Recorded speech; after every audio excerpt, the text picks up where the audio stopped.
That person is very intelligent. यह वाक्य हम तब कहते हैं जब हम किसी की प्रशंसा करते हैं, पर हम में से अधिकतर लोग बुद्धिमान व्यक्ति उसी को समझते हैं जो बहुत पढ़ा लिखा होता है, अपने एकेडमिक में अच्छे मार्क्स लाता है और दी गई किसी भी प्रॉब्लम को तुरंत सॉल्व कर लेता है। पर शायद ऐसा सोचकर हम बुद्धि के बहुत ही विस्तृत रूप को संकुचित कर देते हैं। माता पिता कई बार इस बात को लेकर शर्मिंदा होते हैं कि उनका बच्चा कम मार्क्स लेकर आया है और अपनी सारी ताकत उसे समझाने में लगा देते हैं कि दुनिया में अगर कुछ करना है तो अच्छे मार्क्स लेकर आओ, जबकि शायद वे यह नहीं जानते कि ऐसा करके वे अपने बच्चे के जीवन के एक ऐसे पहलू को उभरने से रोक रहे हैं जो उसकी सफलता का असली कारण हो सकता है। एक ऐसा बच्चा जो किसी कॉम्पिटिटिव एग्ज़ाम को क्लियर नहीं कर पाया, पर अपने माता पिता की फीलिंग को अच्छे से समझता है और उनकी हर आज्ञा का पालन करता है, तो क्या ऐसे बच्चे को आप इंटेलिजेंट लोगों की कैटेगरी में नहीं रखेंगे? क्या एक अच्छा गायक बुद्धिमान नहीं? सड़क पर गाड़ी ठीक करने वाला मैकेनिक या जूते बनाने वाला मोची बुद्धिमान नहीं? या स्टेज पर डांस करने वाला डांसर बुद्धिमान नहीं? क्या आप ये सारे काम कर सकते हैं? शायद आप ये नहीं जानते कि इंटेलिजेंट भी कई टाइप के होते हैं। Number 1, linguistic intelligent. इसमें लैंग्वेज, वोकैबुलरी या स्टेटमेंट से रिलेटेड कार्यों की कुशलता होती है, जैसे कि राइटर्स में। Number 2, logical mathematical intelligence. इसमें तर्क करने या अंकों से रिलेटेड कुशलता होती है, जैसे कि मैथमेटिशियंस या साइंटिस्ट में।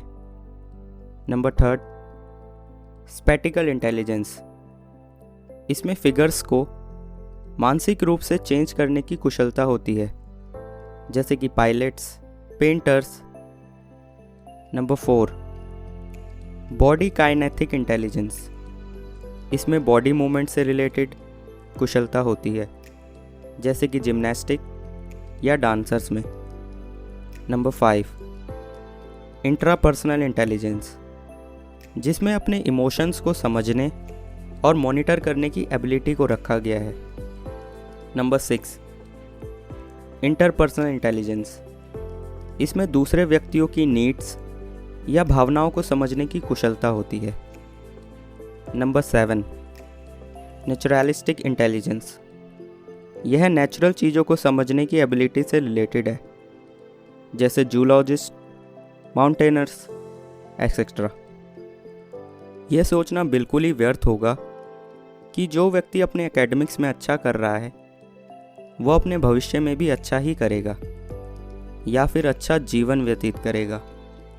कई बार ऐसा भी देखा गया है कि अपने प्रोफेशनल लाइफ में सफल होने के बाद भी लोग अपने पर्सनल लाइफ में असफल हो जाते हैं, बल्कि वो व्यक्ति जो पढ़ाई में कहीं पीछे होता है अपनी पर्सनल लाइफ में बहुत ही खुशहाल हो जाता है और उसके साथ लोग ज़्यादा एंजॉय करते हैं।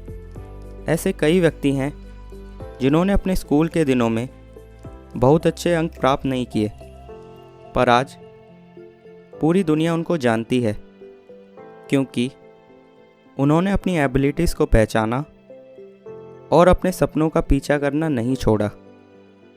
जैसे दुनिया के सबसे सर्वश्रेष्ठ बल्लेबाज सचिन तेंदुलकर और माइक्रोसॉफ्ट के फाउंडर बिल गेट्स, जिन्होंने बहुत पहले ही पढ़ाई छोड़ दी थी। महान वैज्ञानिक एडिसन, जिनकी मां ने उन्हें स्कूल से इसलिए बीच में ही निकाल लिया क्योंकि टीचर्स उन्हें स्लो लर्नर कहते थे। चार्ल्स डार्विन्स को कौन नहीं जानता, जिनके अपने पिता और उनके टीचर्स उन्हें एक बहुत ही एवरेज स्टूडेंट मानते थे। और भी बहुत सारे प्रसिद्ध लोग हैं जिन्होंने अपने जीवन में अपने ग्रेड्स या मार्क्स को इम्पोर्टेंट ना देकर अपनी एबिलिटीज़ और अपने ड्रीम पर फोकस किया। रिसर्चेस से ये भी साबित हो चुका है कि जीवन की सफलताओं में IQ यानी इंटेलिजेंट क्वोटिएंट का योगदान सिर्फ 20% है, जबकि EQ इमोशनल क्वोटिएंट का योगदान 80% होता है। जिन व्यक्तियों में EQ अधिक होता है वे अपने इमोशंस और दूसरों के इमोशंस को अच्छे से मैनेज कर पाते हैं और समझ पाते हैं। ऐसे लोग अपनी पर्सनल लाइफ में सफल रहते हैं और जीवन में कई परेशानियों को बहुत ही आसानी से सुलझा लेते हैं।